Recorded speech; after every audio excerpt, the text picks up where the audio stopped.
آج ہمارا سبق تخارج کے والے سے ہے۔ پیچھے ہمارا سبق مکمل ہو گیا تھا کہ ورثاء کے احوال بھی پڑھ لیے، اصحاب فروض ان کو بھی پڑھ لیا، عصبات کو بھی پڑھ لیا، اول اس کو بھی پڑھ لیا، حجب کو بھی پڑھ لیا، پھر اس کے بعد جو اس کے اندر قوانین تھے وراثت کو تقسیم کرنے کے وہ قوانین بھی پڑھ لیے۔ پھر یہ کہ اگر اس کے ساتھ کمی واقع ہو جائے، سہام اور روس میں حصوں میں کمی واقع ہو رہی ہو، حصے جو ہیں وہ پورے افراد پر نہ آ رہے ہوں، تو اس کے کیا قانون ہے، باب التصحیح کے اندر وہ پڑھ لیا۔ پھر ترکہ وراثت آئے تو اس کو کس طریقے سے تقسیم کرنا ہے، اس کے کیا کیا قوانین ہیں وہ پڑھ لیا۔ اب مسئلہ یہ ہے آج کے سبق کے اندر تخارج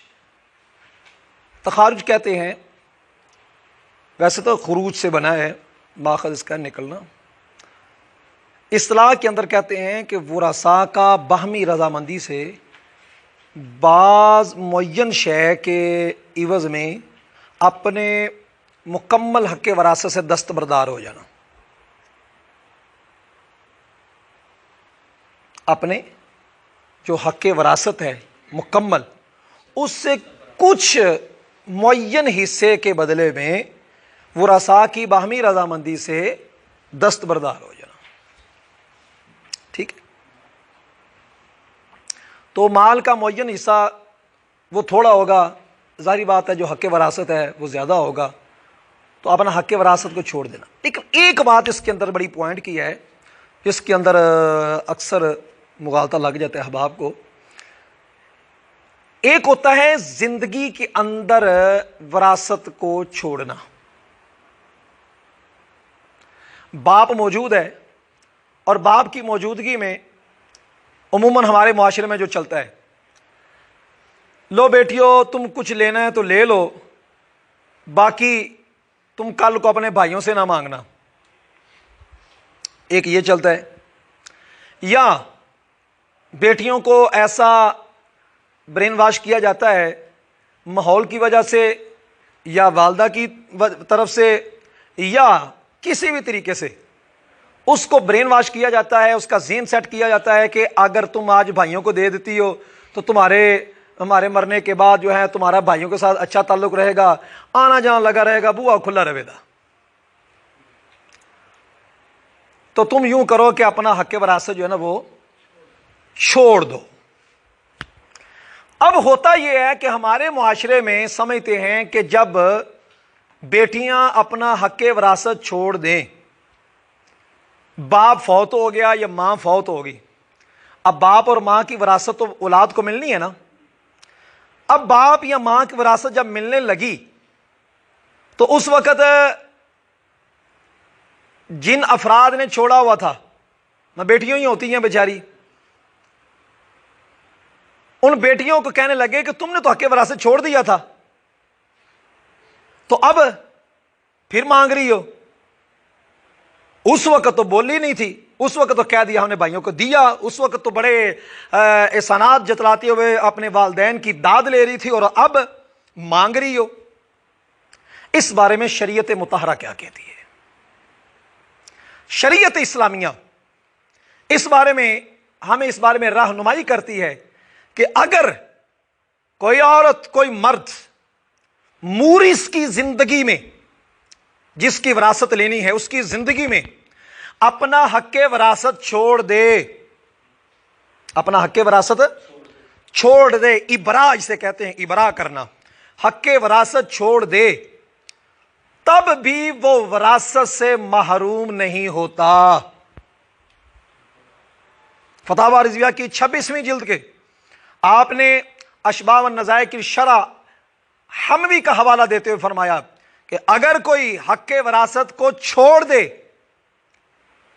چھوڑنے کے باوجود بھی جب مورث فوت ہوگا تو پھر حق وراثت کے اندر اس کو بھی حق بھی ملے گا۔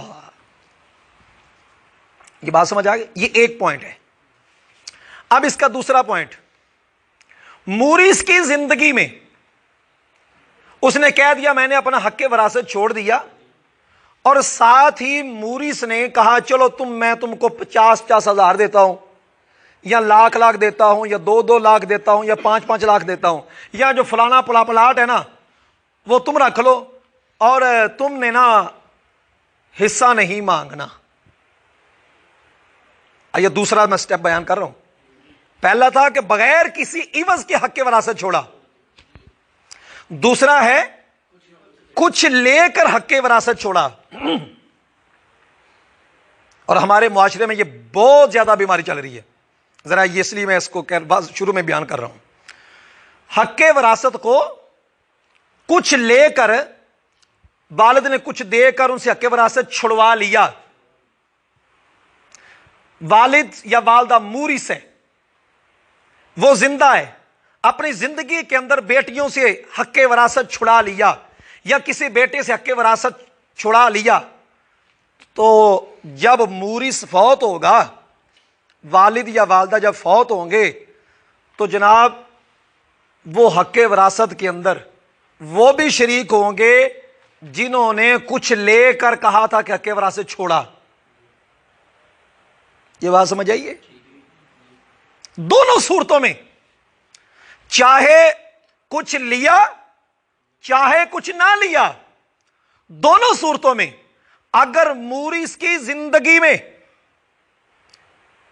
جس کا اس نے وارث بننا ہے، اس کی زندگی کے اندر کچھ لیا یا نہ لیا، وہ وراثت سے دستبردار اگر ہوتا ہے، تو جو ہی موریث فوت ہوگا، موریث کے فوت ہونے کے بعد وہ وراثت کا بدستور حقدار ہوگا۔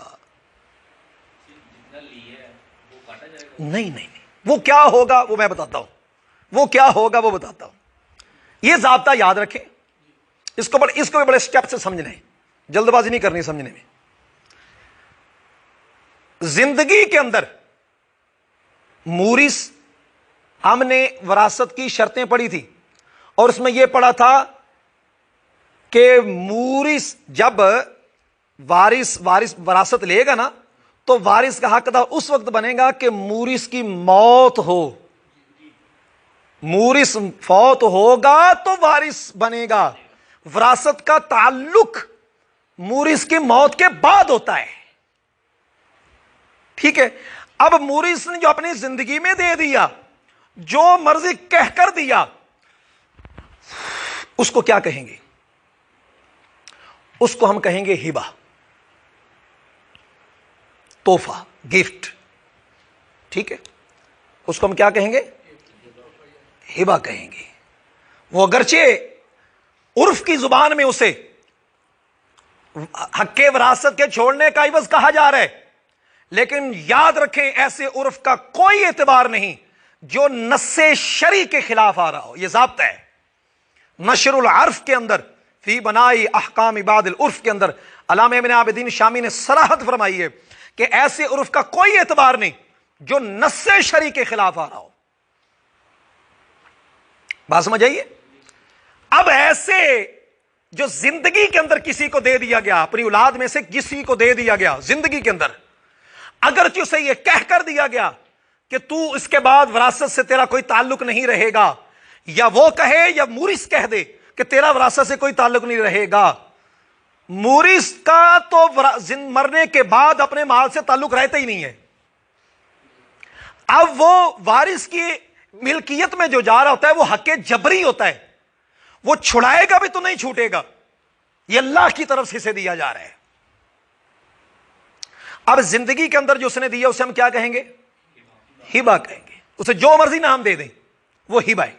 اب ہبہ کا ایک ضابطہ ہے جو عموماً ہمارے معاشرے کے اندر گھومتا ہے، اور ہمارے لوگ اس کے اندر نہیں پرواہ کرتے، حالانکہ یہ ضابطہ جو ہمارا موجودہ قانون ہے اس کے اندر بھی ہے کہ ہبہ مشاع، میم شین الف عین مشاع، ہبہ مشاع کا مطلب ہوتا ہے مشترکہ کھاتا، مشترکہ ہبہ، لیکن یہ مشاع کے اندر زیادہ وسعت پائی جاتی ہے۔ ہبہ مشاع کا مطلب یہ ہوا